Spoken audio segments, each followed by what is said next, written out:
All right, let's talk about Tiny Tim. He's a dwarf with a big heart and an even bigger love for tomatoes. Tiny Tim's got this magic touch with tomatoes, I tell you. Every morning you'll find me in my garden. Rain or shine, I'm here, tending to my beloved tomato plants. My mates call me the Tomato Whisperer, and it's not just a nickname. Tiny Tim's passion for tomatoes started when he was just a little lad. His granddad gave him a tomato seedling for his birthday. Now, years later, I've got a garden full of the juiciest, most delicious tomatoes you've ever tasted. People come from all over to see my tomatoes and learn my secrets. But I'm always happy to share. I reckon good food and good gardening should be for everyone. So, what's Tiny Tim's secret? Well, it's not just one thing. It's a whole bunch of little tricks he's picked up over the years. First off, he talks to his plants. Yeah, you heard me right. He reckons they like a bit of conversation. But it's not all talk. I've got some proper clever techniques too. I'm big on companion planting. That means I grow other plants next to my tomatoes to help them out. Basil, marigolds, garlic, they all have a place in my garden. They keep the pests away and make the soil nice and healthy. Then there's his special compost. Tiny Tim's compost is legendary. He mixes in all sorts of good stuff. Eggshells, coffee grounds, even banana peels. But my best trick? It's my pruning technique. I've got these tiny hands, see? And they're perfect for getting in between the branches. And trust me, these are the best looking tomatoes you'll ever see.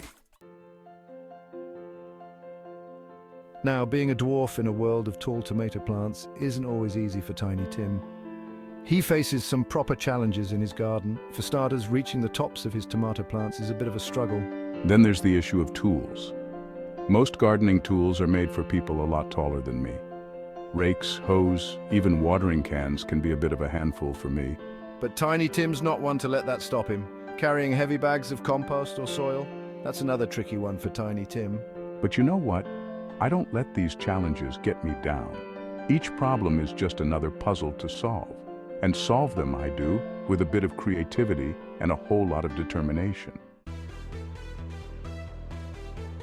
So how does Tiny Tim tackle these challenges? With a good dose of creativity, that's how. For those tall tomato plants, he's rigged up a clever pulley system. As for those oversized tools, I've become a bit of a DIY expert. I've modified my gardening gear to fit my size, shorter handles, lighter materials. I've thought of it all. To deal with heavy lifting, Tiny Tim's got a network of mates who are always happy to lend a hand. Every spring, they all get together for a tomato planting party. And for those high shelves at the garden center, well, I've become quite the charmer. I've made friends with all the staff. Now, they're always ready to grab what I need from the top shelves. Just goes to show a friendly smile can go a long way. It's like I've got my own personal shopping assistants. Now, Tiny Tim's garden isn't just about hard work, it's a place full of laughs, too. There was this one time I decided to try growing giant pumpkins alongside my tomatoes. Well, let me tell you, those pumpkins grew all right. They grew so big that Tiny Tim could barely see over them. There I was, this little fella, surrounded by these massive orange globes. My mates started calling me Pumpkin Tim. I took it all in good spirits, though. Even carved myself a little house out of one of the pumpkins. Then there was the time Tiny Tim decided to enter his tomatoes in the local fair.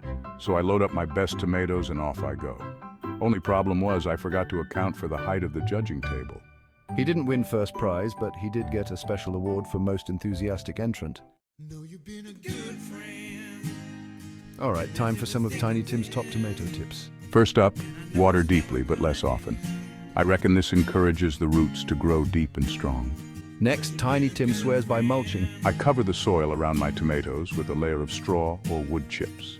It keeps the soil moist and stops those pesky weeds from popping up. Here's a clever trick from Tiny Tim. Plant your tomatoes deep.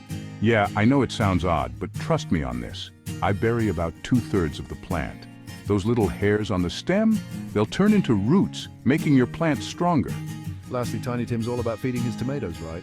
I use a balanced fertilizer when the plants are young. But once they start flowering, I switch to one high in potassium. Keeps them healthy and produces loads of juicy fruits. Tiny Tim's success with tomatoes hasn't gone unnoticed. His little garden has become a bit of a local attraction. People come from all over to see his tomatoes and learn his secrets. I'm always happy to show folks around and share my knowledge. Local schools have started bringing kids to Tiny Tim's garden for field trips. If I can inspire just one kid to start growing their own veg, I've done my job. Tiny Tim's even started a community garden project. He's helping people in the neighborhood set up their own veggie patches. And you know what? Tiny Tim's impact goes beyond just tomatoes. He's showing everyone that size doesn't matter when it comes to following your passion. It's a pretty powerful message, wrapped up in a love for juicy red tomatoes. So there you have it, folks. That's the story of Tiny Tim, the dwarf with the magic touch for tomatoes. He might be small in stature, but he's got a heart as big as his tomatoes. I've shown that it's not about how tall you are, it's about how tall you dream. Tiny Tim's journey hasn't been easy. He's faced challenges that would make most of us throw in the trowel. More than that, I've shown the power of passion. When you love something as much as I love my tomatoes, nothing can stand in your way. He's built a community around his garden, bringing people together and spreading joy. So next time you're munching on a juicy tomato, think of me. Remember that no dream is too big, no person too small. Whether you're growing tomatoes or chasing any other dream, take a leaf out of Tiny Tim's book. Who knows? You might just grow something amazing.